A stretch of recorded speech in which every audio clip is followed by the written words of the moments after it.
it would be very nice to hear your memories about YouTube. Olga. Yeah. My first memory is actually Googling YouTube and trying to find the site that a friend of mine had suggested where I could find all the music that we were listening at the time. And I had an old computer and the setting was in Greek language. So I typed YouTube in Greek and it was unreadable, the word that came out. U or Y in Greek is the letter C. And then I was so afraid I wouldn't find it. But luckily, algorithms worked and I got on there, and I think then I was listening to music for hours, but I wasn't watching. I was just listening. So how about you, Anu? If I think about YouTube, my memories go to social media and my friends sharing links to strange old music videos and odd pieces of old news. So it's a kind of mix and match of from different ages, all packed up in one platform. And you, Mikael? Well, I remember stumbling upon this weird channel that had like short videos that had geometrical shapes and weird sounds, nothing that you could understand, and it uploaded a video every hour or so. So I made research or tried to figure out what was the point of that, and some people online were speculating it was about video compression or kind of a test. Yeah.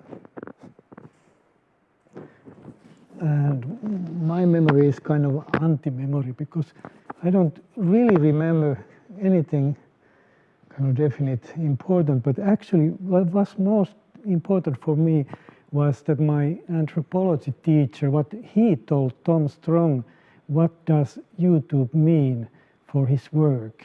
And he did his doctoral research in Papua New Guinea, and after that, when he returned here in Europe and lived actually then in Finland, so what he was doing in YouTube, he was following the people of his village through YouTube. So he was very curious. I don't know what he was actually looking. Maybe they were newsreel or whatever. But okay, now this and this guy, he got a new car, and then he saw that okay, now on the street they have something, and he recognized his friends, and now he's going with that girl, and so he was telling kind of amazing stories. And then I actually, and that was quite late, like 2005 or something like that, or 6, and so I realized what YouTube could be, and now we are.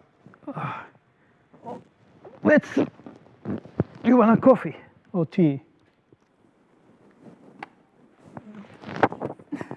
Tea would be great. Okay. Does anyone want to coffee anymore? I'd like to have coffee. Okay. And so this event is Mundane Microhistory on YouTube. And the point is that in this space, I have made an installation with Lea, my wife, with whom I've been working for 31 years with this video diary project. And now this project is also in YouTube, hopefully for 10 years. And so now in this space I'm kind of introducing the project in one place or in a kind of a physical space. And so here there are 3 videos that are from 3 different decades. So this one is June 1990, this is June 2000, and this is June 2020. And here are people commenting and talking about it. And I will show also a video about the project, so this is not all that you get information about the project. And so I invited these 3 persons, and actually I invited all the persons who are present here now to join if they like, because we can pass the mic to any one of us. And first, Olga, who's been a very good follower of the YouTube channel, and she's Olga Spyropoulou, and she's a performance artist and a researcher, and I must check what she says about her work, because this is too complicated for me to remember. So she utilizes disorder as an artistic practice. She's interested in how we relate to each other and experiments with different modalities of spectatorship and non-hierarchical methodologies. Now my mouth gets very dry after saying all these words. So, who is stolen my water? Okay, I have to take. The format of this discussion is a picnic. So, but we are not yet prepared for that.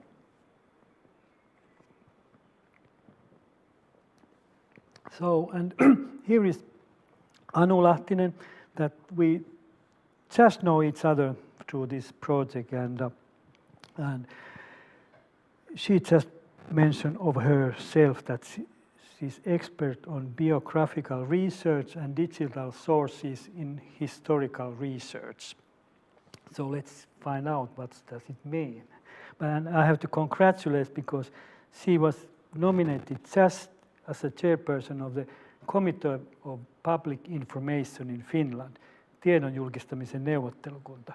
So this is a very serious situation now, because we are going to reveal quite much things. And Mikael, who is through different channels, actually both our daughter is your friend, and he's been in her birthday parties seeing my video diaries, because one of the way I have been making public or semi-public is that I've been showing these in birthdays, and actually Tyni, our daughter, has been showing even without permission of them. And Mikael is a dramaturgy student at the Theatre Academy. And this is also curious that he's interested in management and design of time. So time management is, I have very much doubts about that practice, but he says that in an artistic sense as well as practical. Okay, so do you want to add something of yourself? Did I make a fair description what you are? I think that's fair. Very fair, thank you. Okay, fine. So I think we could now see the video. And so you get kind of a, let's say, more rational view of the project I've been working on. Then we will start the discussion about the main theme after that.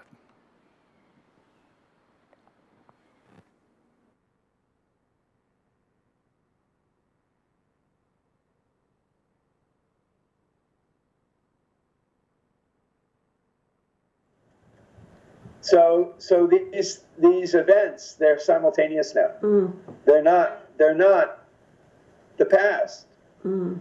And that's what's so radical about the new method of putting three together. is that everything happens simultaneously now. Time is not sequential.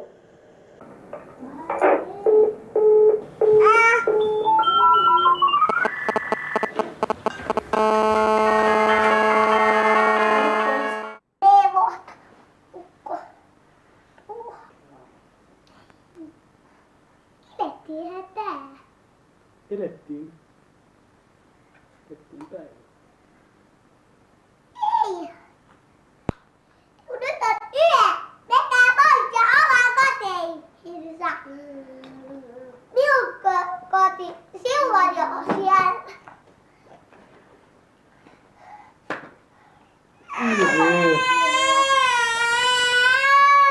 Tuo on tosi kivaa. Mä meni vähän huono. Noin. Noin.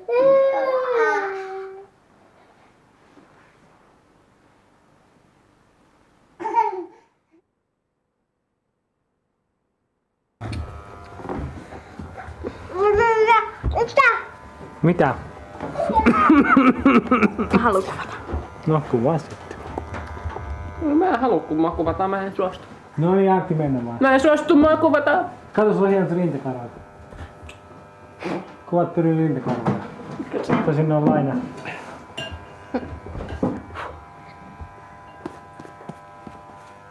Sä oot tullut vanhaksi, että lähtee jo rintakarvatkin.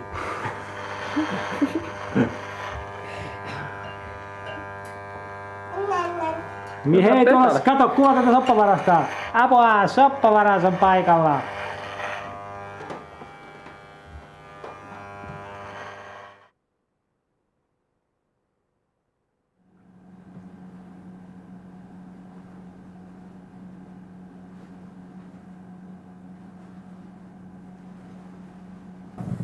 Siinä on meidän ensimmäiseen kotiin tämä, mutta mä oon ominut. My favorite pattern is the clothes, the laundry, and then the folding, especially the folding of the sheets. Yes. And how it runs through the time. How Lea does it sometimes by herself, or then with Guru.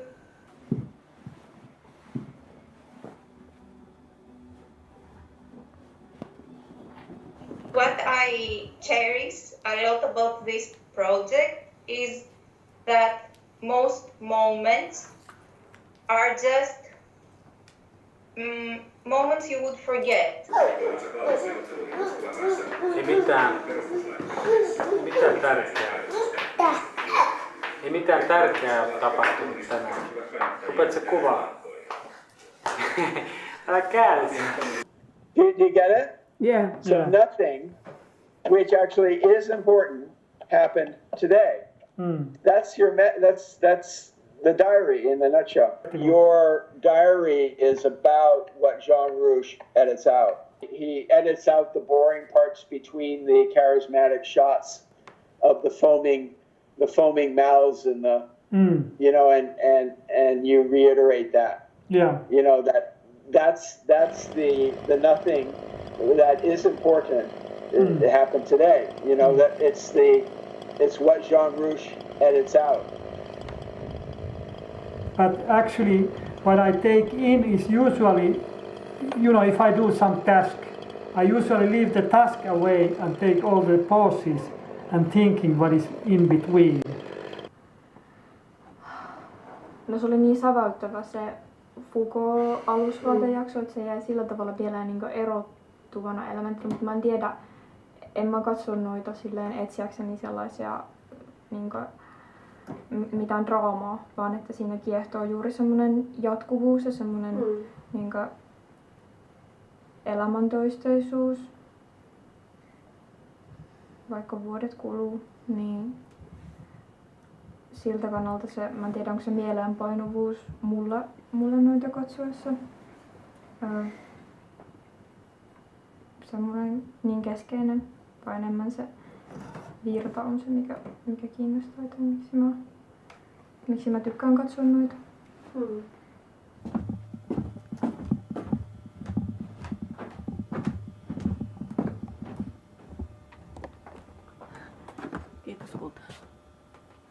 Vähän päästiin ateriaan.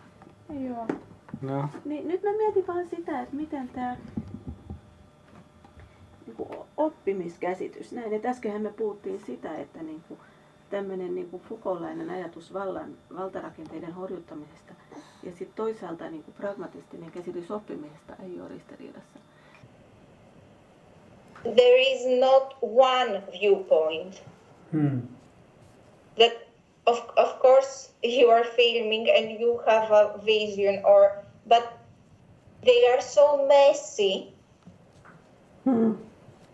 in what each of us can pick up that I don't feel the need to address one issue. And then I can look around and enjoy them. Okay, we're back. So I have to say that just now I had this experience of seeing myself outside myself in not one but two screens. I'm there also talking about the project. I was thinking now about learning because of what Lea was saying about Foucault. There's a poem about learning saying that what we need to find or what we need to say is like what happens when we are looking for something very precious in a drawer. There is this law that when you look for something, it's always under everything else. So you have to empty the drawer on the floor and look for it. And it's somehow also, for me, what this project is about, like the unfolding of things and going through them and trying to make sense of them. And Ray Langenbach, who was also inside in the video and who is someone we both know, has this exercise of putting all the things out and then trying to arrange them for groups. And then you see how people understand very differently things and how networks are created. Yes, so I would take it from there, like the unfolding of things or the folding of things, and probably I would ask Lea to help me fold the sheets we had here, because that's one of my favorite activities that is a recurring pattern throughout the decades, and that shows how people also connect and how they relate to one another through this practice of folding while someone else takes the stage. Yeah, I found it interesting about the video when there are multiple moments where they kind of comment on themselves. So they, so the piece kind of comes alive as a self-knowing being or something like that of the nature. And what Olga was talking about, the folding of things and trying to keep things in order, and the massivity or the massiveness of all this material and amount of this material, and making the decision to cut something or place some clips next to each other is always a conscious one, and kind of an act against time. And even making a video, making a like an index of a actual or real thing happening, and then presenting itself in the form of the video. Yeah. Yeah, I could add from the point of view of a historian a little bit similar thoughts, as I think these videos show a richness of material. One can see changes and continuities in how the homes look like, how the interiors look like, how people look like, and then there are changes in clothing. Now there is a kid playing with the dishwasher. Dishwasher, yeah. Yes, it seems familiar. And And then one thing for a historian, what I think is important here is that these videos capture the way how things happen at the same time. We choose to follow then maybe to check how the food was looking like or how what the people were talking about, but in the mundane everyday life, these things are happening in the same thing. I think it's wonderful with a picture of the breastfeeding and talking about Foucault and dressing oneself. It's quite familiar. I can relate to that as a mother of 2 kids. So then comes also the historian's point of view. I'm a historian. I look at these as historical records, but of course there are also personal connections that are created.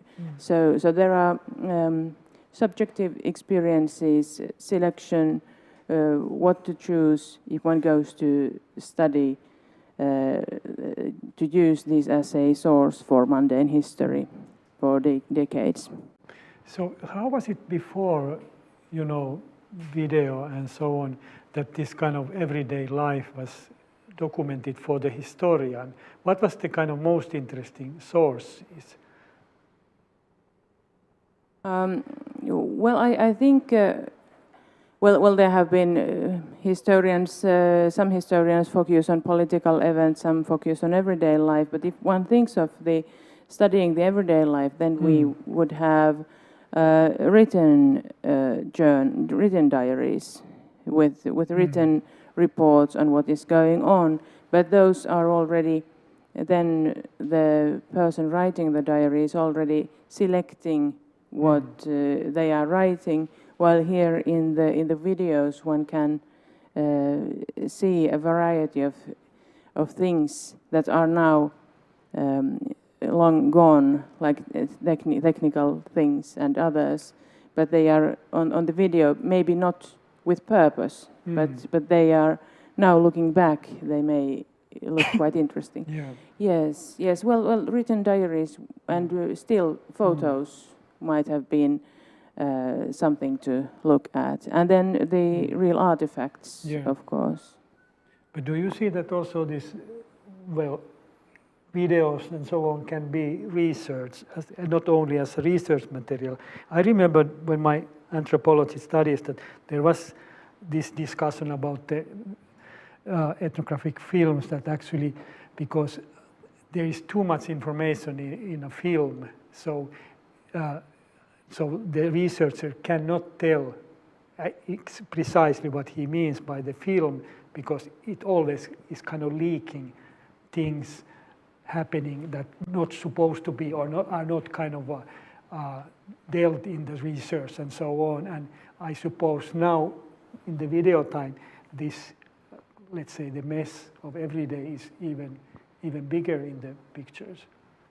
Yeah, yes, one could imagine that, as you said, that there is even more things, even in old photos and written sources, you get things that end there somehow not intentionally. Yeah.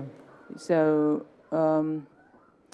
yes, I could imagine that no one can really control everything on the video, but they are rich once you decide what to focus on. I would say that they are rich in information, and then you just have to discuss the limits of knowledge and argumentation, I guess. Olga, I think, did you turn it off? Because there is no light, so it's hard to know. Yes, I put it here. Nothing. So there will be nothing. So who wants coffee? Maybe it's a self-service better. I was thinking that like I usually do in the videos, I serve and things, but actually I cannot do that many things. Can you serve for me? Yes, and Pekka, I could now introduce, there is Pekka Niskanen, my artist friend, who's filming also, and you are happy also to, when you get a little bit coffee, to comment, because you know also the project quite well, and Lea I suppose my wife has been appeared already here. And then there behind there is Lari and Ari doing the streaming, and Tanya, and we have a little dog, but it's been very quiet at the moment. Before the show, or this streaming, he or she made the comments, and also Tanya is welcome to join. And also, you, if you want coffee or tea, please. And I thought that, or we would like to have comments from you who are following the streaming, but I'm not very familiar with the technique, and I was told that if you have a Google account, you can send chat messages, and we would be very happy to receive them, and Lea would read them aloud. And I guess you got something. And also the other option, who knows us, can send emails to Lea's email account. She's following that too. So in case you don't get through. Yes, there is a message from Heidi Tikka. Okay. Who is our dear friend and has been present also in some of the videos here. The historical layers of technology are visible in the images, but also in the materiality of the video footage, its quality, etc. Yeah, so I just comment that when I edited this, and usually in the documentary you try to kind of avoid mistakes and these scratches and so on. And nowadays I know that also in documentary there has been included, but I did see that especially in this 1990 videos, there is this kind of a line in the bottom that, of course, it would be very easily to just make it the picture smaller and get away from those faults. But I decided to keep it, and I really enjoy it because it's kind of a marker too of the time. There is another comment from Pim 540. I think the movies are like Instagram or Facebook stories, but then real diary stories without facades or pretentiousness to be extra liked. I love it. Okay, thank you, Pim. Yeah. I wanted to also comment on another aspect that we can see.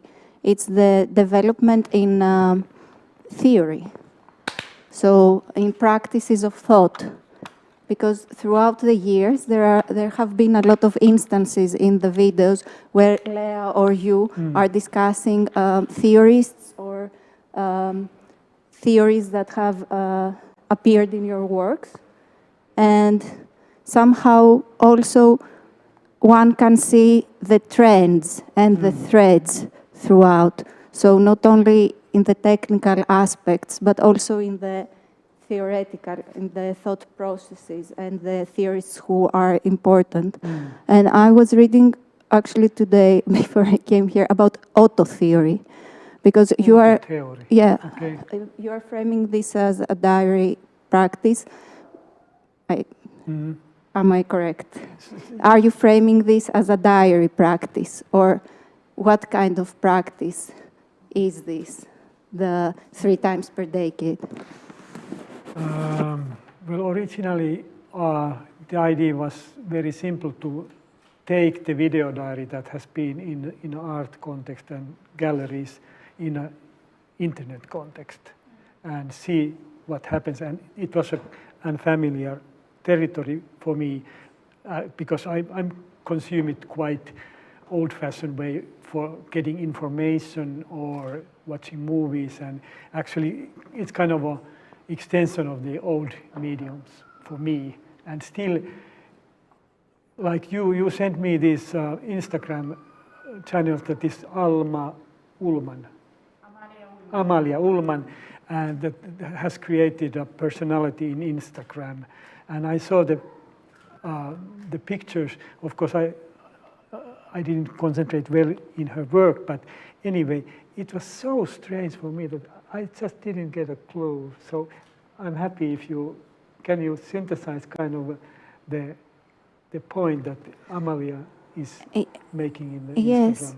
Yes, but first, since you mentioned... I'm kind of avoiding your question, maybe. Yes, but since you mentioned that you jumped from showing this generational practice you had to putting it on YouTube, yes. How this one is really a very interesting question for me. How does YouTube and the limitation it has and the laws and their choices have shaped the material you put on? Have they erased any of your videos, or have you been asked to change something, or are you considering, now that you know that you are putting it on YouTube, like what kind of nudity or what kind of language you would have? Yes, it already have YouTube created a self-censor.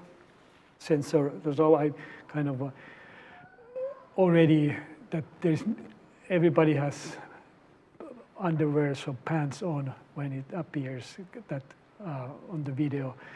Like I remember that in the 90s, I had the idea that I would make this kind of very ordinary video where I do ordinary tasks and I'm always naked. And so that idea is, I should have done it then, but but also that now there is one scene that was completely censored, or it was kind of a threat that if you don't, we maybe must shut down your channel, was the message. And it was just that our little baby, who was 1 year old, was going to bathe. So it was too long. I thought it's kind of crampy picture and very far away, so there are no details are seen. But anyhow, YouTube saw that's obscene. So of course, I just make a shorter version of that those parts were not anymore. But that was clear. The other one is the typical that there is some music. Then that's only a warning for me because I'm not that popular, supposedly. But it was curious that I was not allowed to show those videos in North Korea, Venezuela, and there was a third country. But everywhere else, I was kind of happy to show it. But about censoring, so it's kind of, I know the rules of YouTube, so I kind of, because I went there, so I kind of agreed to follow those. So I'm not complaining that that's the way if you want, I want to be there. So I must, and like, but it's kind of surprising how different the norms are now than when the same material was in art galleries. And so the installation I watched the 1995 installation. So maybe half of the material I would have to censor there. And it was, nobody was saying anything at that time about those clips. I was thinking about this, the thing that for YouTube one has to take certain things into consideration, and I think there we come also quite close to the what people have been taking into consideration when writing diaries, for example, in previous times. They were not maybe thinking that, oh, this will be out in YouTube and I will be without pants, but still they were thinking maybe if they can talk about their love life, who is going to read, they're kind of the audience. There is some kind of expectation of an audience. So what did you think about the audience back in 1990s when you started? Did you think that this is going to end up in the small gallery, or did you think that whatever, I'll take the videos? What was the audience that you were originally thinking when starting the project? Here, Heidi, is this on? Heidi comments, for me it seems that Pekka began this project as video diary, but in time the relation to the video material has become more reflexive and layered. This is a comment to Olga's question. Yeah. I think it also it also could connect to what I was asking, because there is this. Gosh, I was going to say something. It was really good comment, and now I lost the bit comes later. Yes. So, yes. Yeah, and okay, I can try to answer, and also Lea, you can add. You may remember better, but the original reason for filming was that we did have 2 little kids and constructing the house, and like you were also telling that everything is happening at the same time, and I suppose you are having that phase in your life. So the only way to do some kind of art, we didn't even think about yet as an art when I was just, putting the camera on and it was on a tripod. But in the beginning we thought that we want to keep kind of our foot in the art world with this video diary filming, that there is somehow, and then quite soon after 2 years we did make the first one, and it was clear that it was the art scene. And it's funny that I was already in the late 90s when the internet was kind of becoming, 97, 98, was one artist friend suggested that, why don't you put this in the internet? And I was saying, no way, because I wanted to make art, because my position was very weak at the moment, and so I wanted to press this in the art world, and I thought that I'm not giving freely my art,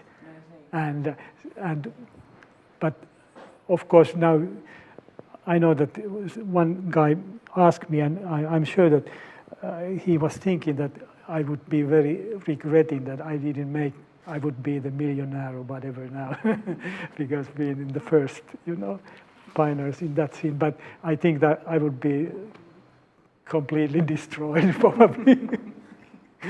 So I'm happy at the moment. If I may quickly add, I see that you have also picked up the mic, but now I remember what I was planning to say about the. I think Heidi was saying something about how there is more reflection, or kind of making video becomes more aware of the process, maybe, and that's also something. It kind of seems, if one takes a look from the Middle Ages to present day, that people have been kind of moving towards more and more inner reflections. First writing, and then by writing, reflecting their thoughts, and then how they express their thoughts, and what they think about expressing their thoughts. So maybe the videos are doing a little bit the same thing visually, that when first you make some material, then you become more aware of all the contents and all the consequences, and then it all somehow is reflected in the later videos. Yeah, I think that maybe the main reason that this reflexivity came in the filming was that I was filming for another purpose, because I started to do this artistic research and doctorate, so it was for the research purpose. And before I even thought about this, you know, talking about theory or whatever, to show it, it was the notes for my writing. Actually, like people do audio recordings or interviews or whatever. So it was only notes, but then seeing them actually then created the internet. Actually, these are very nice to look at, and if you are, but the synthesizing or making the form is still very difficult, because your thinking goes, you know, in the circles or different paths.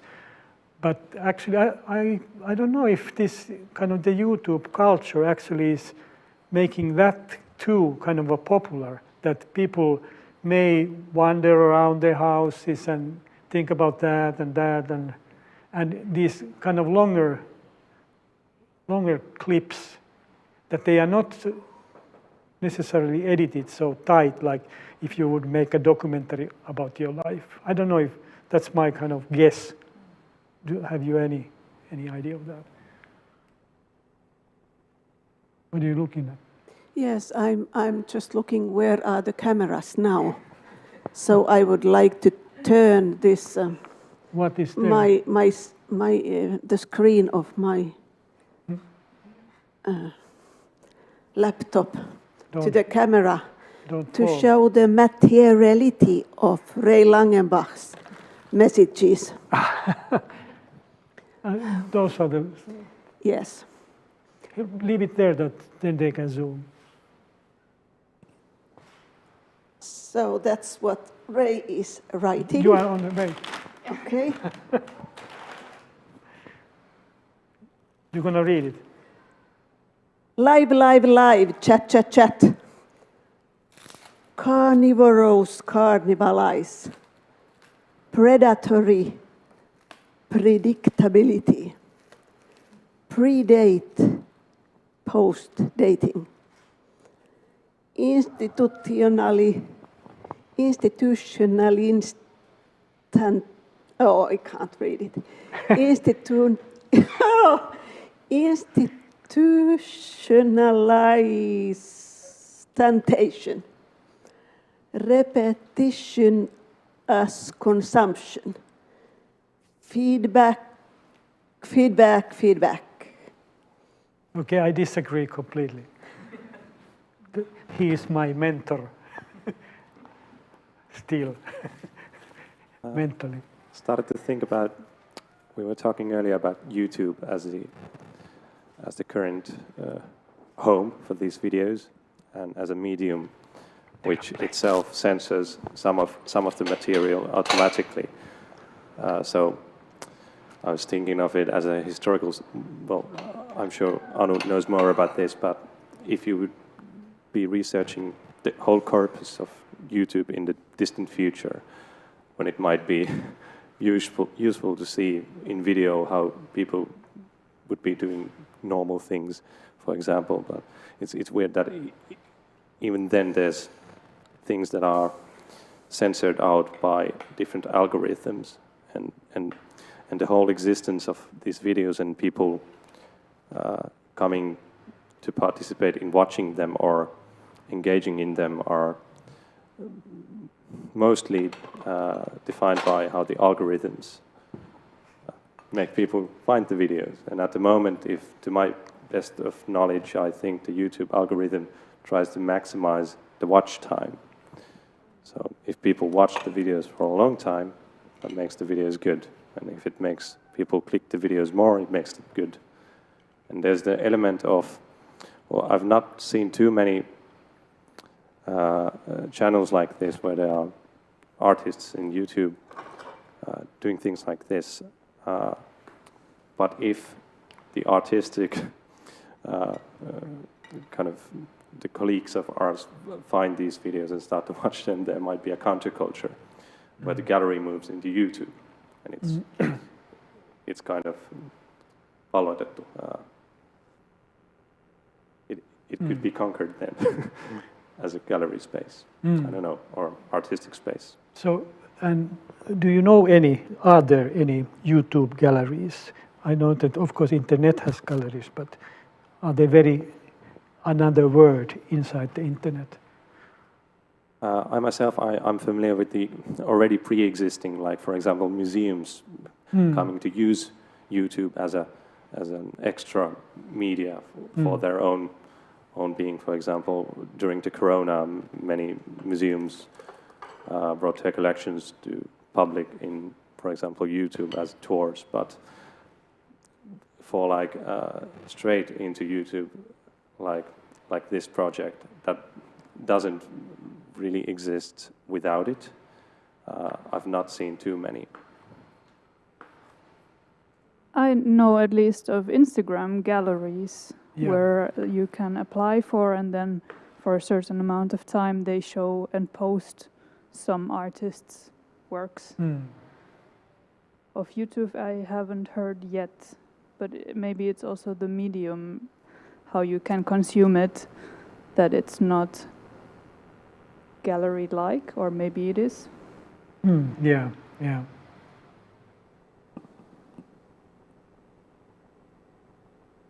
Heidi was asking, Pekka, do you think that your changing relation to the art scene is somehow visible in the changing aesthetics of the video? And then she commented later, Pekka and Mikael are addressing my question already. It's a bit difficult to time these comments. And Ray is immediately commenting, time.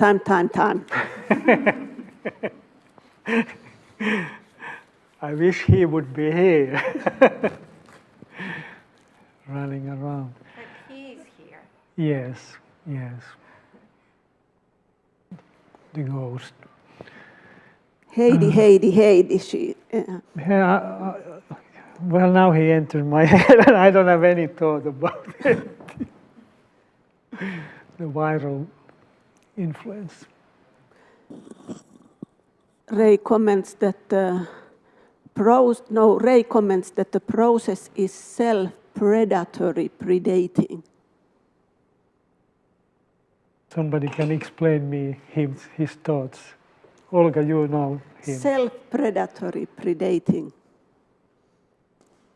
Well, I guess self-predatory meaning that you are consuming yourself. And kind of you have this predator act that you are stalking yourself, like predators do, and then attacking yourself. And fighting, struggling, and then consuming yourself, self-cannibalizing, basically. That's a nice analysis. Perhaps. The predating, this is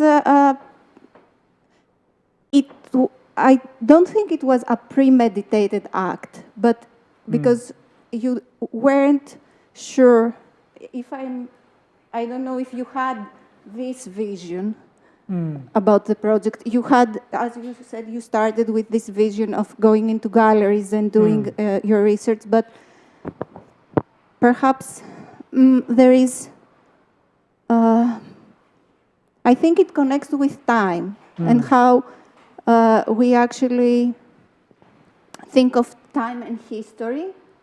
I don't know, how would you consider the word predating? How would you use it in historical context?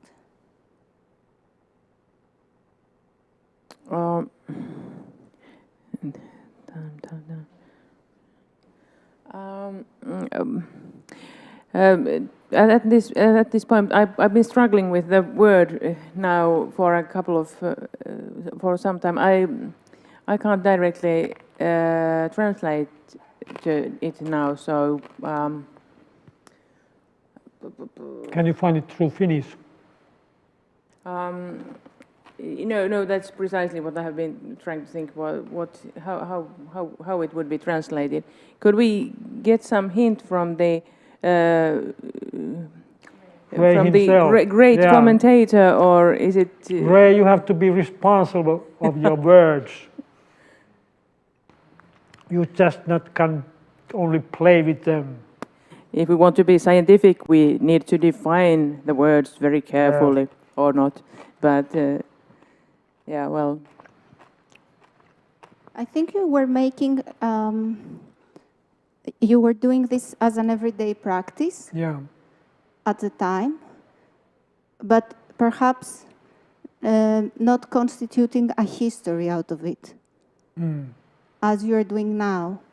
So I think date as a word, like dates become a date when they are important for someone.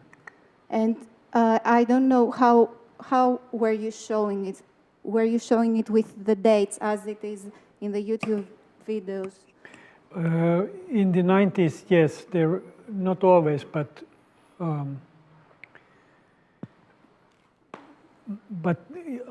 it was an installation that was concerning about the time.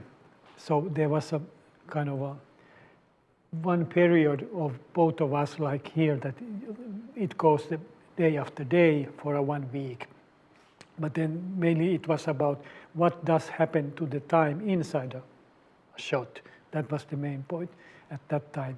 And actually, it's kind of, I would say that if Ray is right, this project has turned completely upside down in the sense that when we were, busy with life and so on and making this installation at the video diary, the idea of the filming of the video was to get some harmony in the life and kind of and the way we were kind of working with the material was this kind of positive attitude towards the life. And now this kind of interpretation is that we would make it even kind of a harmonic life, make it as a mess.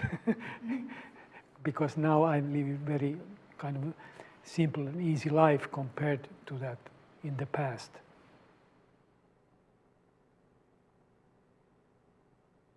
Sorry, and then I will leave it. But I was thinking like how it proceeds in terms of identification of self.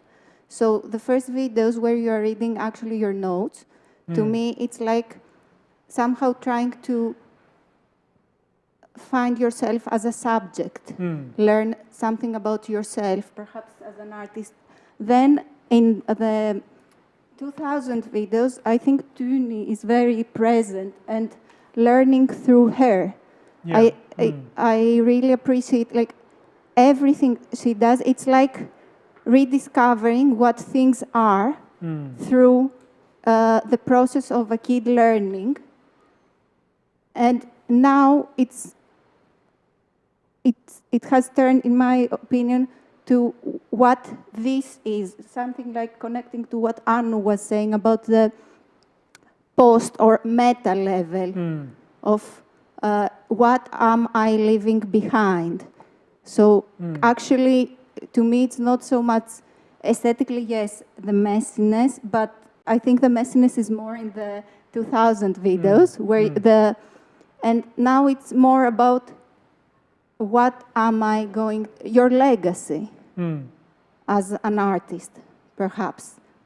Yeah, I think you're quite right in the sense, and like Tuni is 1 year old, so it was so surprising to see how a human becomes, and now it is true that this whole YouTube project started first that I was worried that I will leave this huge mess to my children and they don't have any clue what it is or what to do, even though they have been present, and also the organizing. So it was an archiving project and kind of simple way, but then actually they were encouraging me for some years that I would take it to the YouTube because they are fun to watch.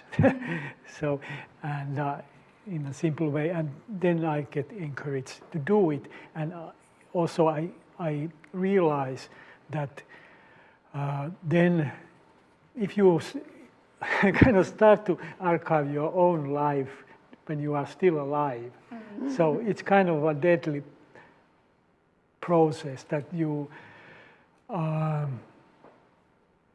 would I say, that you are not anymore, I mean, where are you living then, when your all thoughts are there? So, but through this, that there is this 2020, even nothing ever happens like in heaven. So I still film what's going on, and because it's connected with this past, so there is something happening, at least in me, and what is always there is that the same environment is becoming something else. So it's not only me. Now we are talking 1 hour just about me, but in the video, like my intention has been that it's kind of the social environment where I'm living in, and I'm the one who mainly documented. Ray comments.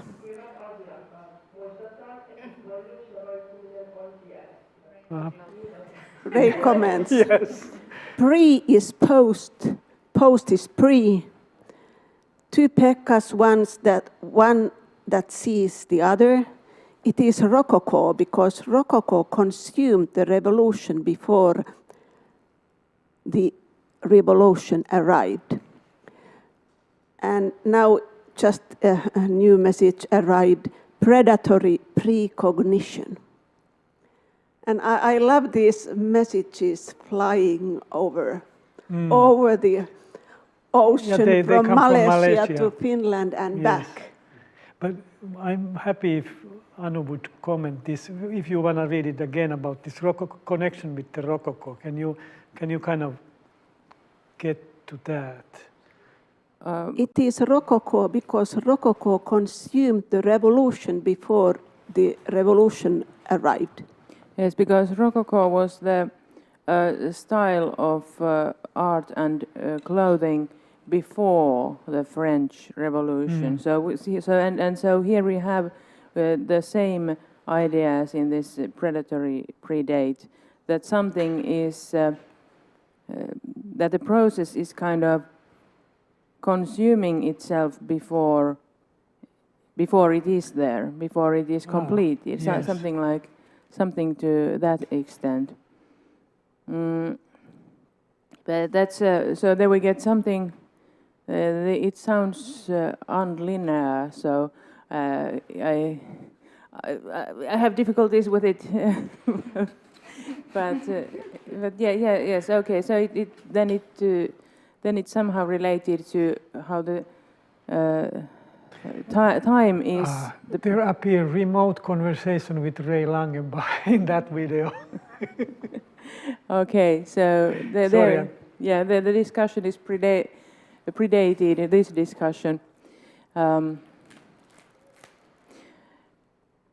Yes. Anyway, at this moment, at least, we have then the timelines are crossing each other. Sorry, what is predated in Finnish exactly? Edeltä.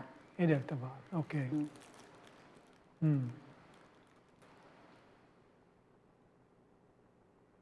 I don't have too much to say about Rococo, but I've started to think about the predatoriness of, or the notion that one taking video of one's life can be thought of as a consumption of the life, which I kind of adjust. I don't completely agree with that because, well, if you come to think of it, everybody's shooting videos nowadays, taking Instagram photos and Snapchat videos and TikToks of everything. So everything is becoming more and more picturalized, kuvaistuva yhteiskunta. The society is becoming more in tune with pictures and videos and so forth. And I wouldn't think that of as the consumption of life. Maybe a different practice of life, or making life a ritual, that you focus more on life, like through a positive notion. Yeah. But the focus comes from a very specific medium, which is the camera. Mm. So what does it do then to the thinking or the ritual or the consumption or how life is experienced? Yes, I was also thinking about your video of the generational filming, and the connection you had there with your audience, and how they consumed the material, and how the material is now consumed when someone is watching on YouTube, and the kind of feedback that you are getting. I think you had like amazing feedback in those days, and so much thought-provoking. But then I was thinking, now you get these statistics about who is watching in what country and how many likes. So what kind of thought does this feedback provoke in you? You mean this YouTube? Yes. Well, yeah, we will come very soon to the second video, but okay, I will introduce it. You want to comment now? Maybe a quick comment about word consumption, because in Finnish, kuluttaa would be translated literally to fade, and there are these artwork that are made by fading the subject of the artwork, and then I started to think about the same subjectivity, but yeah, consumption. Yeah. Excuse me, I have to ask one question. Take a mic. Take a mic. No, I can shout from here, from the camera, but yeah. I would like to ask, like, this word consumed, why it's used? Like, I don't think like visual culture or art in that way, consume. It sounds me like it comes from certain discourse, and I'm thinking exactly this what I say. I'm thinking together with the works and with the book. I'm not consuming a book or a film or anything like that. I don't consume, I deny to consume. Those who were using the word, they are responsible now. Yes, I'm thinking of consumption of food, for example. Now that we are consuming the food, am I not thinking with the food? The food it is coming in me, so it is in me, and somehow the consumption is a mode of thinking together. But I really, really appreciate your input, because no, really, I mean, it's somehow important to find where do the words come from. Yeah. Yes, I appreciate your answer as well. Yeah. Like I started to think it here behind the camera. You are probably more better read into this subject, but wasn't there something, or are we touching upon the same thing as Susan Sontag, I think, was referring to when I think she had this famous essay about how looking through the lens or taking pictures is taking the agency away from the person who is being filmed. And here when Ray was talking about consumption and cannibalism and what was it, kind of somebody yes, then I came to think of this the notion of Susan Sontag as I remember it in connection to what if the person is what if a person is the lens, is kind of filming oneself, how it then goes around. I understand also that Sontag was criticized, or I don't know how the idea is nowadays perceived by artists, but I kind of remembered that when Ray kept returning to this consumption and self-consumption. So maybe I come to this, what Olga was asking about the feedback again of the YouTube, and of course entering the YouTube, it was a big deception that there is no comments, no feedback inside the YouTube, and then I found out that even the most popular vloggers, they get just 3 words comments and so on, and as a research project that would not serve me at all if I would be popular. Of course I would be happy, but I'm happy anyway at the moment. So this statistic came that one of the videos became viral, and it is this 1st of April this year, or actually 2001, that the name was Breastfeeding Song, and it started kind of gradually, and it was very popular for 1.5 months, and it get like something like 62,000 views, and my whole channel in altogether, that was 2/3 of the totality, the one.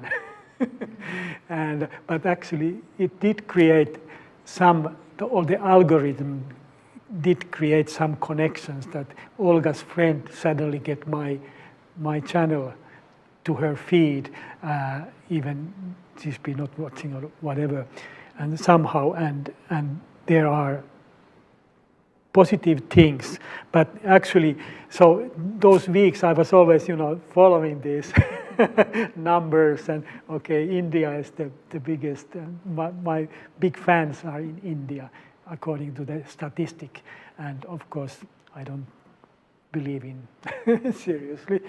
And and one way was kind of that's not the way that the feedback or this kind of discussions are not coming, because it never happens anyhow in YouTube. So how could it happen to me?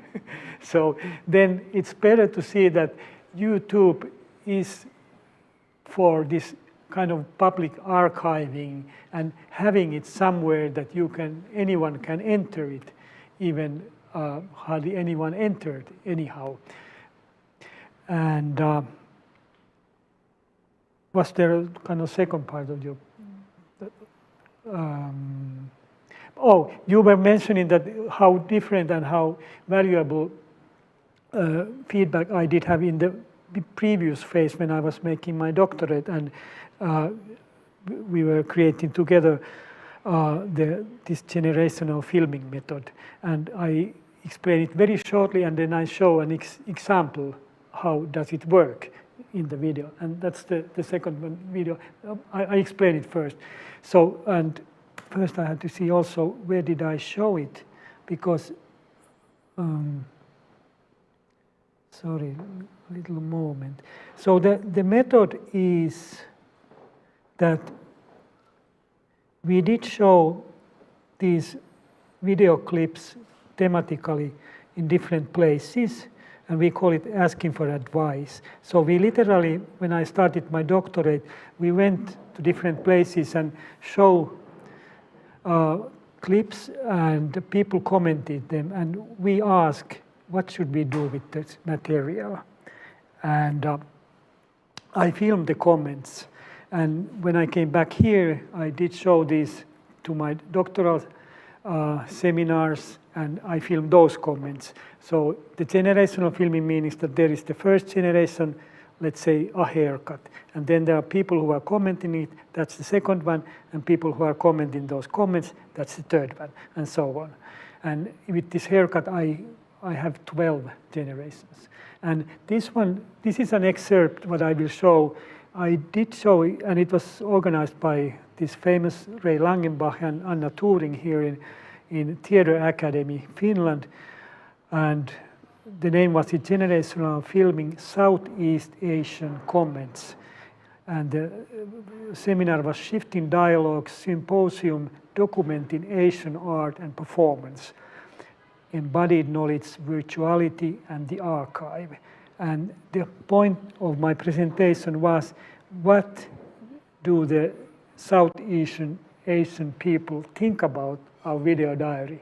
So I'm a typical Finn who meets the extraterrestrial person coming with the UFO to Finland, and the first question that we all know the Finnish people say, what do you think about Finland? So let's see the video.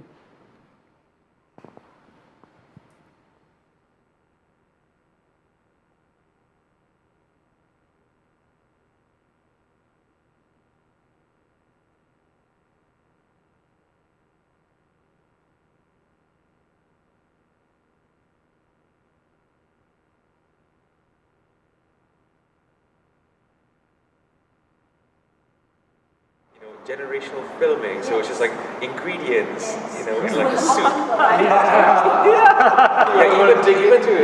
Even when the soup landed on the table, I didn't even think of how the soup could potentially be hazardous in any way. I didn't think it until she opened it. At first I just thought, like, hot soup is a metaphor for domestic life, right? But then when you open the soup, and then you started to pour it out, and because the baby had been reaching so often, and I just knew it was going to do that. Well, it was also sort of a treacherous environment in a way that, because the baby had a sort of sock on, and then the gap between the baby chair and the table, and there's, you know, this flour on the table, there's a boy with a knife. It does seem like a very dangerous environment, but the reaction of the family was so calm.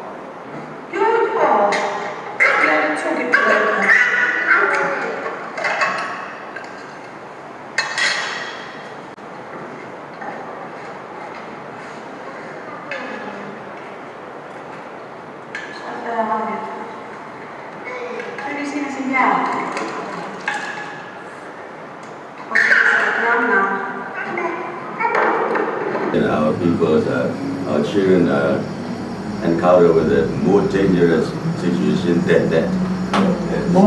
They are more in danger danger. in our family and children.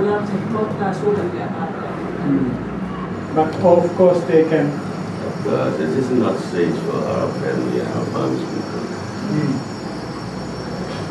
But the reaction of the parents, would that be same?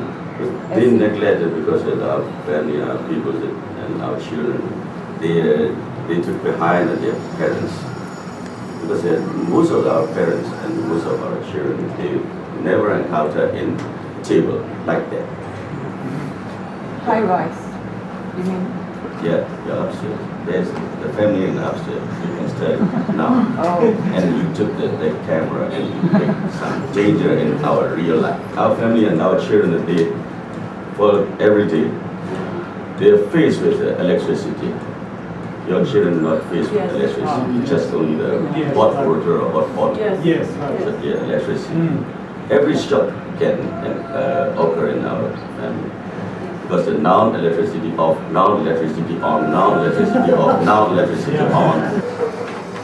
It's not. Well, put some salt in. Does Tuni really like this?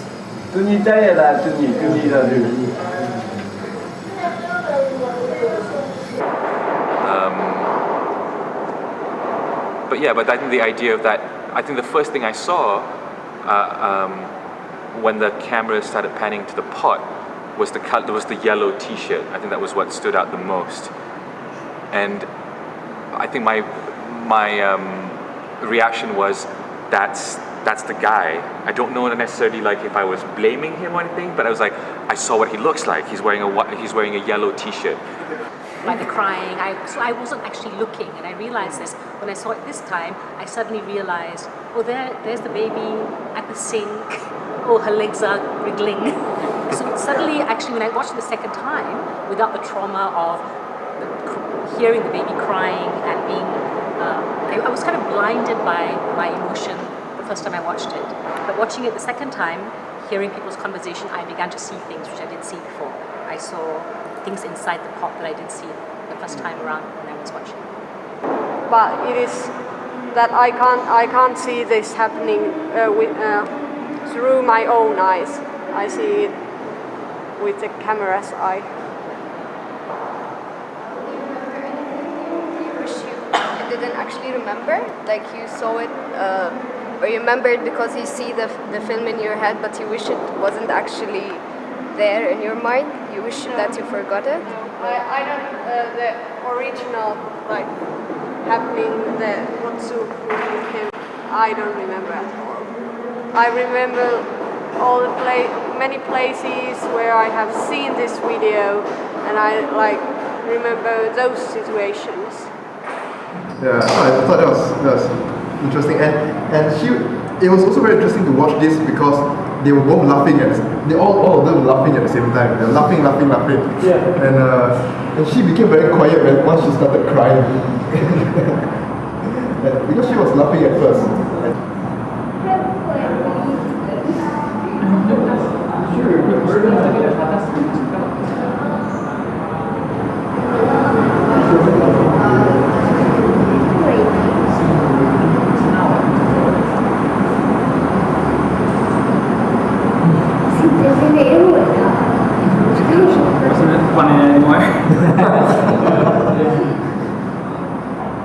What's really fascinating to me is really watching it with hearing them laughing, and then she stops laughing and all that. When the documented subject becomes an audience, change happens, knowledge as well happens. You see yourself and you access, and sometimes you reassess your relationship with the person documenting as well. ဒါပြီးပြီဆိုလို့ရှိရင်ကျွန်တော်တို့ခံစားမှုကကျွန်တော်တို့ကပို့ပြီးသားအဆင့်လောက်ပဲကျွန်တော်တို့ကခံစားထားတဲ့အတွက်ဒီဟာကိုမခံနိုင်ဘူးဆိုတဲ့သဘောပေါ့နော်ဒါပေမဲ့ဒီဟာကိုအနုပညာတစ်ခုဖြစ်သတ်မှတ်တယ်ဆိုတာအခုကျွန်တော်တို့ရဲ့နောက်ပိုင်းအနုပညာလက်ခံဆိုတာအနုပညာလို့ပြောတာကိုကျွန်တော်တို့ကငြင်းဆန်မှုမရှိဘူး like ကျွန်တော်တို့ရဲ့ဒီနေ့ရှင်တာမှုကလည်းအနုပညာဒီတစ်ခုကို creative လုပ်တာလည်းအနုပညာเนาะအဲ့တော့သူကအခုဒီဟာကိုသူက creative လုပ်တယ် presentation စမှာပြောခဲ့ပြောရတဲ့ creative ခုမှ engine ခုရှိရဟုတ်တယ်ကျွန်တော်က creative ဆိုတော့မှတော့ရှောက် creative လောက်ပါထားလေဘာအဲ့ creative ကထားလေအဲ့တော့ကျွန်တော်တို့အဲ့ဒါကိုပြန်ပြီးပြင်ပြရမယ်အစနဲ့ beginning နဲ့ ending ကိုကျွန်တော်တို့ပြန်ပြီးအဲ့အတွက်အဆုံးကိုရှိပြရဥပမာကျွန်တော်တို့ဒီအချိန်အဲ့လိုဆိုတော့ဟုတ်ပြီဒါမပြီးသေးဘူးဒါသူတို့ဒီဟာတစ်ခု presentation အတွက်ဒါ like စုနေတယ်ဟုတ်ပြီဘယ်တော့ပြီးမှဟုတ်တယ်ကျွန်တော်တို့အဲ့ဒါကိုပြန်ပြီးဆက်ပြီးကြည့်ရမှာဥပမာကျွန်တော်တို့ဂျင်ကာရီကရှိရ Truman Show ကျွန်တော်စပြီးကြည့်သွားတော့ It was interesting that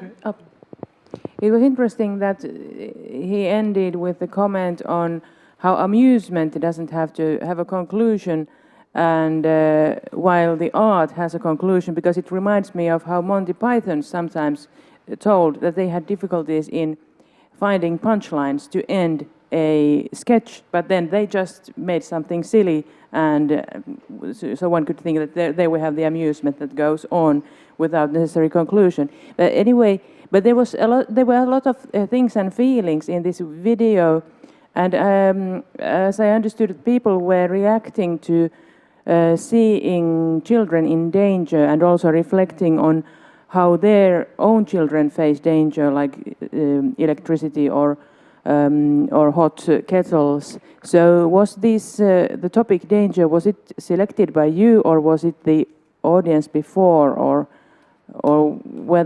did they just pick it up themselves? So in that situation, there was a list of themes, and this in danger was one of them. There were everyday rituals and so on, and of course you may understand that in each place everyone wants to see in danger theme. That was the most popular.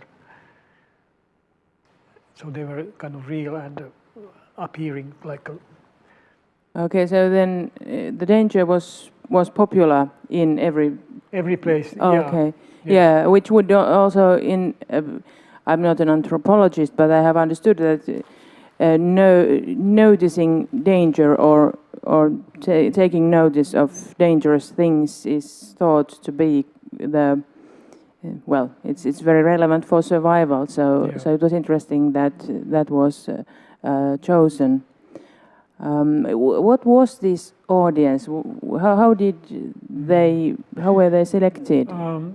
It was there was two audiences here. The Malaysian we were participating in one exhibition, so they were artists, but also the other one in Myanmar they were mainly artists, and the situation, it was during the previous military regime in 2006, so the performance art was forbidden. It was illegal because it could not be censored before. So this event was actually a private event. It was not, couldn't be public legally. By the way, what do you think about the final conclusion, that there has to be a conclusion? Do you agree with the person who said that there must be a conclusion so that you can make art? Maybe it's obvious that I don't agree, but I really appreciate his way of formulating his idea, and like his amusement would be art for me, but his recordings, I suppose, if he's been so, I'm sure. And yes, for me, actually, amusement, or if it's entertainment, needs a conclusion, but not art. It was funny how they were talking about the conclusion, or there needs to be an ending to everything, and how does it end? Almost seemed like they were angry or something, but started to think about, well, the difference between the observable, like art object, for example, a painting, where we can clearly define with our visual senses the borders of the piece of art or something like that, and the difference between time-oriented art pieces and performative art pieces like this one, because at the moment I am being recorded on 5 different cameras, and I just saw a person talking about the ending of the project. And what happened actually after the video ended, I felt an expansion because now I have space to comment on that. Yeah. And on time-sensitive art projects, the art object itself is kind of defined by openness at the both ends, and after that it continues living on, because it's stored in cloud storages by Google in every continent at the moment, and it's happening physically here, and it's being streamed through different institutions, and it's really networked at the moment. But yeah, it's interesting because this guy, by kind of criticizing me, he's giving me a huge gift, because he gives me an ending. That's true. I just wanted to bring 2 things into consideration. One, since I am non-Finnish, I somehow thought it's interesting that a Finnish duo or artists are showing danger, because Finns are very proud about safety and being safe. And also in countries where it's actually very luxurious to be safe.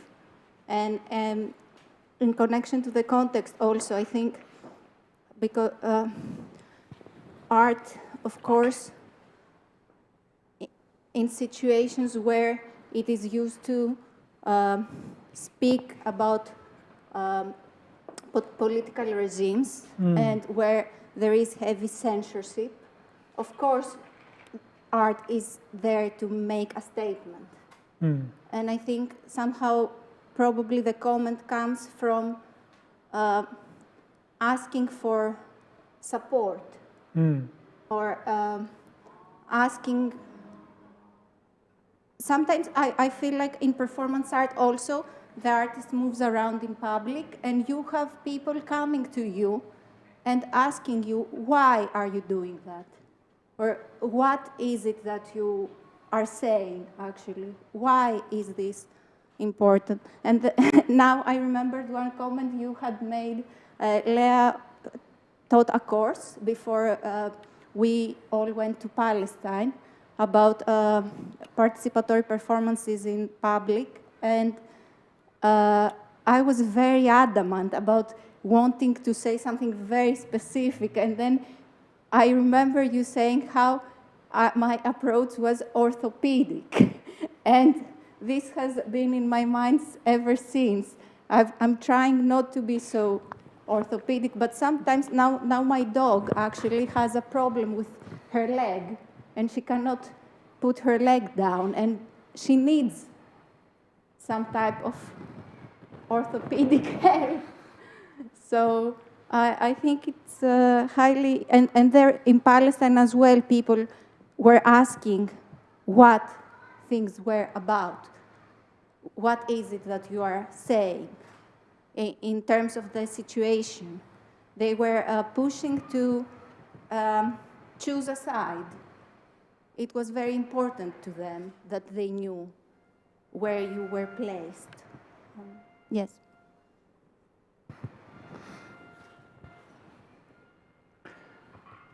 Are there any comments on the chat? For me, this was this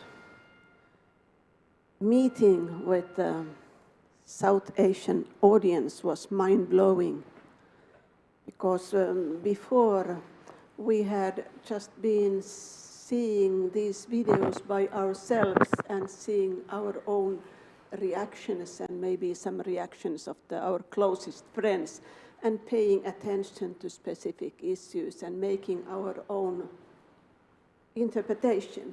But showing this in Malaysia and Myanmar and seeing people giving totally different ideas and interpretations, it really opened my understanding that our perception might be really different, and our privilege gives us a different view on the world. So it kind of made me conscious of my own privilege. The different getting the feedback from the different people in different countries and cultures also reminds me of the saying that the past is a foreign country, as people do things differently there, and I was kind of thinking that it's also a good reminder to see somebody comment from their different context on videos or any materials, because it reminds us also that if somebody else is going to look at these videos as a source for research, art history or everyday life history or whatever, then in 10 years, 20 years, 30 years, 100 years, the person will be living in a quite different country and maybe looking at very different things and making interpretations that are might sound strange to us or surprising to us. And that is also something that historians dealing with diaries written or video stories, they have to be aware that that they are looking from their own culture and maybe pointing out something completely different from what the original people were thinking about. And in the interpretations may be very interesting and fruitful, but it's very good to be aware of and to get these present-day experiences of how the interpretations can differ when the background and cultures are different.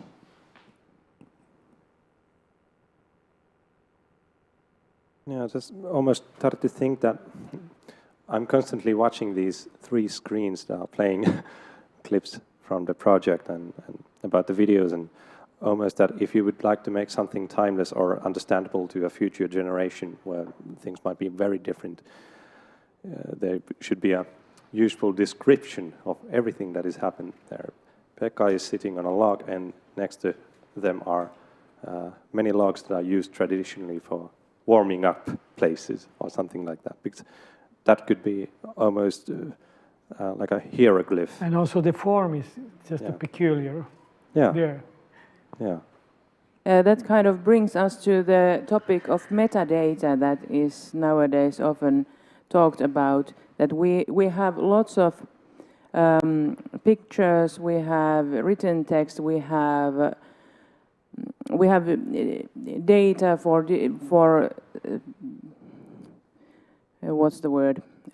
Statistical analysis, but often if the metadata, the explanation, dates or people or place, if this kind of information is not there, then the interpretations may become quite strange.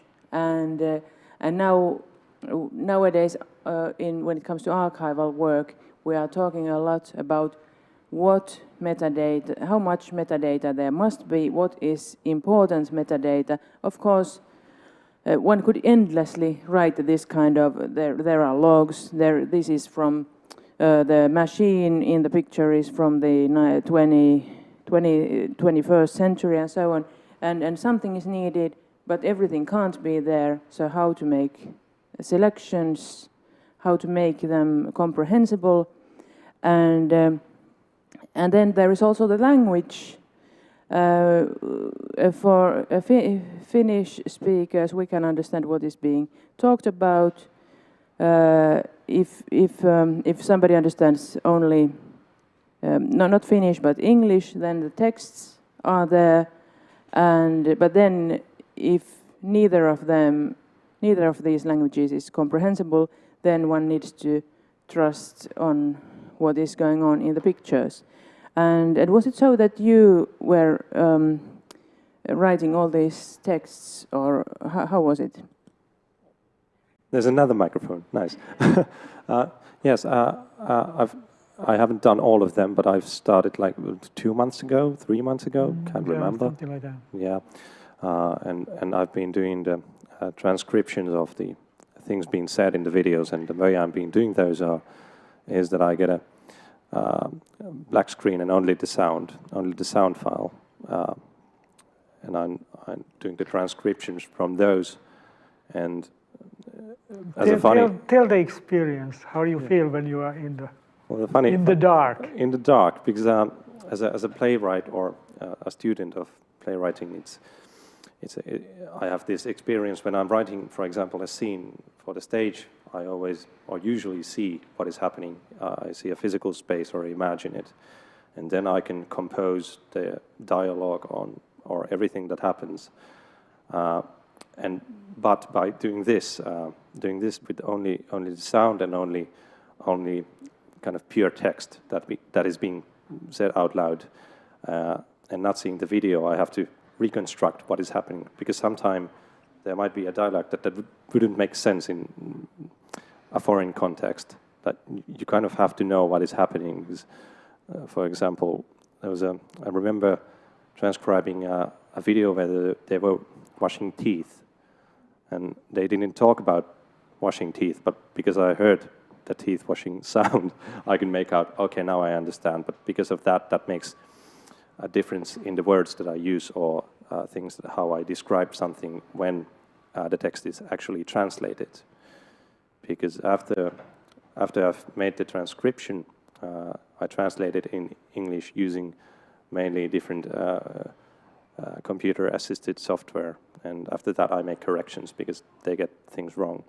But as I saw the videos for the first time, it kind of had a weird effect on me, because I had only imagined the context, and it somehow matched with my expectations. But for example, the cat Kunto, I expected them to be of orange of color, and they weren't. But yeah, it's a funny thing. There's a dissonance and coexisting narrative that I've been building in my own head, because I haven't seen the videos that I'm transcribing. But then it gets corrected. But yeah, it engages you in a wholly different way when you're actually focusing on everything that is being said. And sometimes you can't just hear anything. Yeah.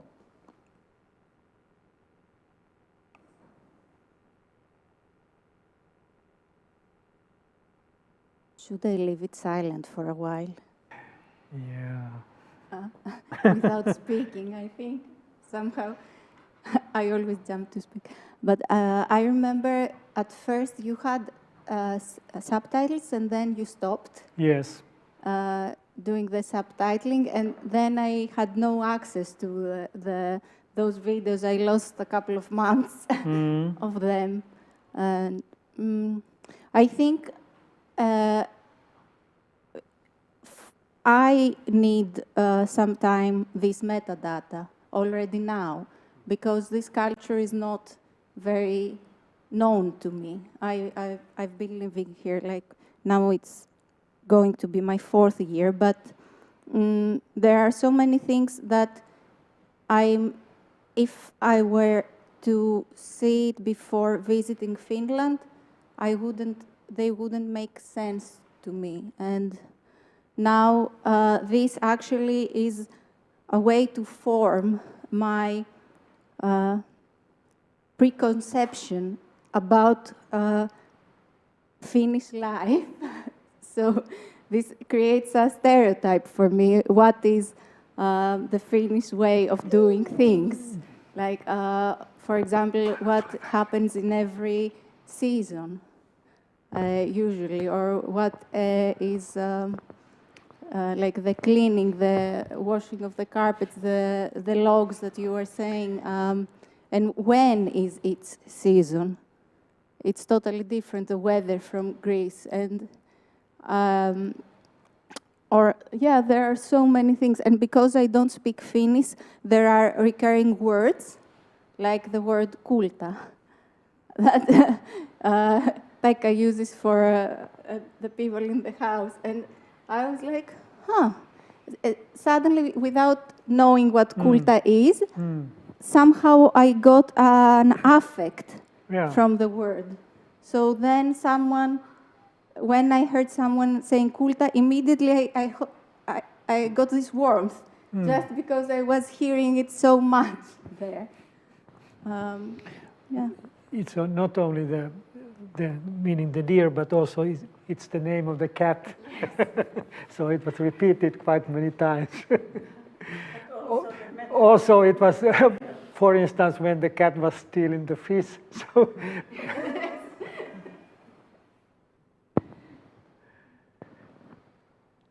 what shall we do still? We have been quite much talks. I have all kinds of notes. Do you want to go enter into something new, or about the conclusion? Is it possible? That's one question.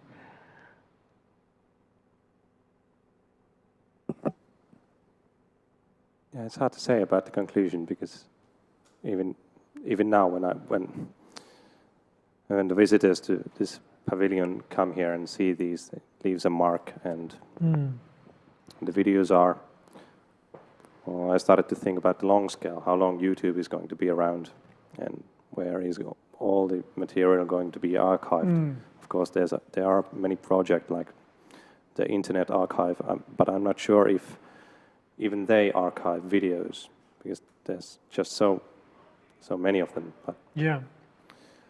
But inevitably, at some point, there must be a change of the medium. Do you know, do they just disappear? Something that has put there decades ago, and they just disappear. Nobody knows. Of course, somebody in Google knows. So, somebody knows, but who knows? And that's also well, that's also something that in the present we don't often think about these things, because the material is there, and we know somehow what it is about, but then at some point it vanishes, a machine breaks down, or somebody pulls off the socket, or something happens, and then we depend on some sort of archiving, or then we maybe only have this, let's see where it is. Well, your computer. My computer, yes, but this. A paper. Yes, the paper. Maybe, yes. What if after 50 years this paper is everything that is left, and then we think about, okay, performances, discussions with an inquiry mindset, Yeah, but in that there is not my name in that one. No, it's not. But let's pretend that there is something more about the videos and your name and things, and then people will be like, okay. Oh, but the book. The book is there. That's the reason why I wanted to have a book, and I must say that I was asked, why do you want a book? And I was almost, hurt. Yes. Well.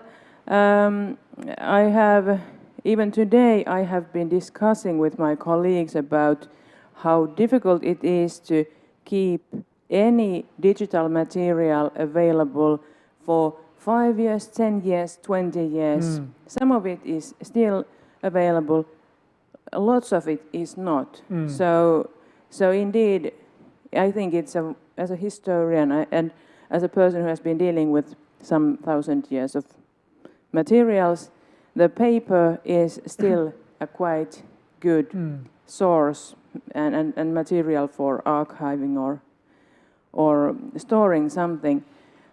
But who knows? Maybe we will have in 100 years an AI mind that can store all this and make analysis it for people or robots or whatever cyber minds there might be at that time. Are there still some comments, Lea? I'm interested about your book, Päiväkirjojen jäljellä. You brought it here. You must have brought it for some reason. Yes, we were. When we were preparing for this or discussing about this event, Pekka was asking about the research related to diaries, and when we were discussing and watching some of these videos beforehand, I was thinking that the material. Visual diaries have a lot in common with written diaries. And this book that I have here is my colleagues Maarit Leskelä-Kärkis, Karolina Sjös and Liisa Lalus. They have edited this book, Päiväkirjojen jäljellä. It has many examples of different kinds of diaries, and in the introduction there is also talk about the YouTube diaries and other things. So again, I'm showing you a printed book that can be a source for metadata and understanding of and analyzing of videos. And I would personally like to learn more about doing research on filmed material, and as also in this book, for example, there are references to Riikka Turtiainen and Sari Östman, who have been studying the YouTube videos. And this actually brings me to one topic, and here you see I'm not an I don't do well, I am not so familiar with everything that has to do with art, but we have, obviously we have performance videos and diaries. Then we have this kind of diaries that we have been watching and that Pekka and his family have been shooting. And then there are these very conscious, self-conscious videos and diaries. My daughter was talking the other day about these YouTube celebrities or influencers and how they also make diaries. Sometimes they talk about everyday life events. Sometimes they are very self-conscious and pose for the camera. And I would like to know how you see these videos. Are they on the same continuum, or are they very much different from each other? The influencer diaries, these mundane history diaries, or the performance diaries? Do you want to comment?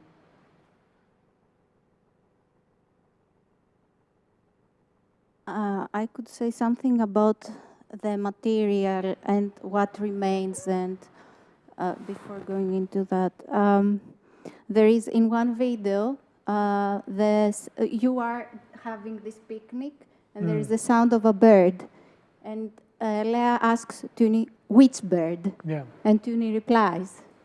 And for me, also, like old school performance art is about archiving things through the body and living bodies. So perhaps all of this will wither, but at the same time, there are all of this, or the fishing that we see you do in different, in 2000s and then 2020. Yeah, the same scene, yeah. Yes.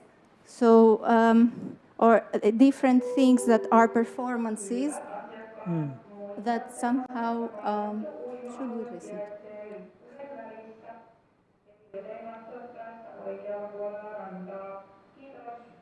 Through repetition, become what is left, like an archive. And then I feel that it depends on the discourse, like you were saying before, that we are using. But I see this also somehow as, I said it already, a creation of an identity or a persona for yourself, which is, of course, you have different objectives or goals to the influencers, and you don't make a living, but you still, it's your work there that you put on. And I think right now you are very conscious, but also from the beginning, that you are performing. Yes, again, I'm in different screens. You are very conscious about that you are performing and what you are performing, but I think what YouTube does is this, it creates a fake authenticity somehow. And I think it's because of the temporality of the medium. Because when you go on YouTube, usually you feel that what you are watching is temporarily where you are somehow. So that creates this, it's easier to identify, I think. I don't know if there is like so much material from, I think there isn't much material from ages ago, like in terms of that. So yeah, I would put them in the same continuum if I were to think about them. Yes. There are many things. There are many. Maybe I'll come back a bit, but Anu's point about things that are about the käsiohjelma, the piece of paper about event that happened. I remember that. I think Henrik Ibsen's The Dollhouse and its premiere. I think it was in London, actually. There's only one piece of paper and one spectator that that tells what happened there, and all the media reporting about it, but not physical evidence of it happening. And about the flash drives, that most of the digital stuff are stored nowadays aren't. I remember reading maybe 10 years ago that it's maybe 50 years that they can survive, and after that, who knows? We haven't had flash drives for that long anyways. So at the moment, I think, if I remember correctly, archaeologists, my friend who was studying to be one, now becomes stenographer, but talked about that archaeologists still use film to shoot, like the diggings, because it's the most survivable, the silver gelatin as a material survives the best at the moment. But I don't know. And doing archival work for a theater in Helsinki, Ylioppilasteatteri, I was managing the archive there for a while, and it's an archive from 1926. Everything is archived neatly, and everything's there. And when we come to the 2000s, there are many things missing because there are no negatives and no things are not cut out from paper, from news. Maybe in the Google Drive there may be something, but many things are missing and nobody has them. So I don't know what this means this time for the future. Are things going to be disappearing from the 2000s? I don't know. Is there is this approximate estimation that material, electrically, digitally stored material, it has to be what's the word? The format has to be updated in 20, 30 years or so, while the older materials remain. And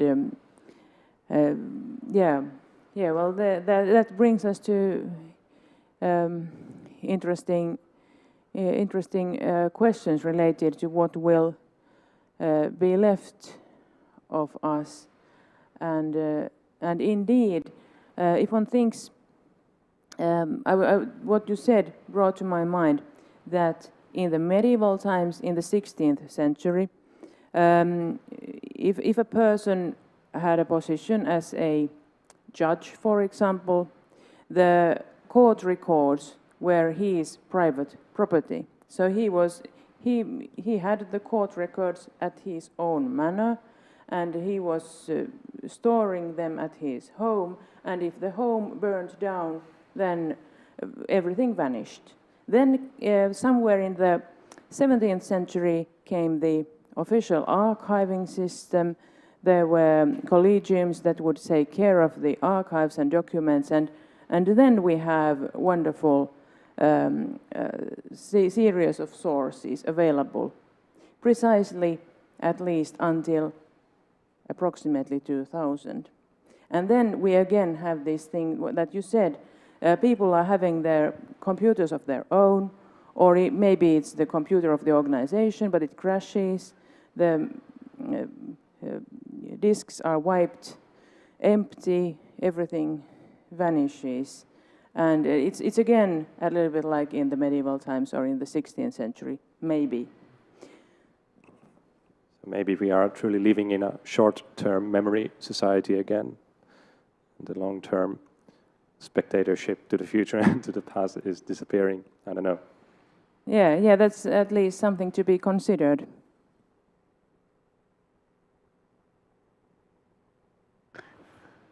Can anybody? Yes. One comment. Okay. Are you kind of fighting against this phenomenon? It's like Erkki Pirtola, Kureniemi, and you, like, who have been filming a lot, documenting. Pirtola couldn't work. That it's the others who has to kind of cope with what he left, and Erkki Kureniemi, he was kind of collecting his personal material that in the future he could be created again from the materials. So actually, my oldest son Pyri said that there will be a technique in the future that of these videos, these persons can be somehow created, that our family might appear in a future as looking like, but that's not my intention, I would say. And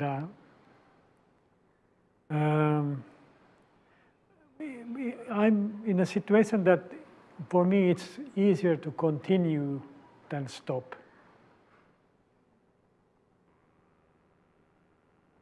Shall we stop? I was planning a conclusion. Ray writes. Okay. He always has the last word. if you don't know how to stop this cannot be called art, must have a conclusion.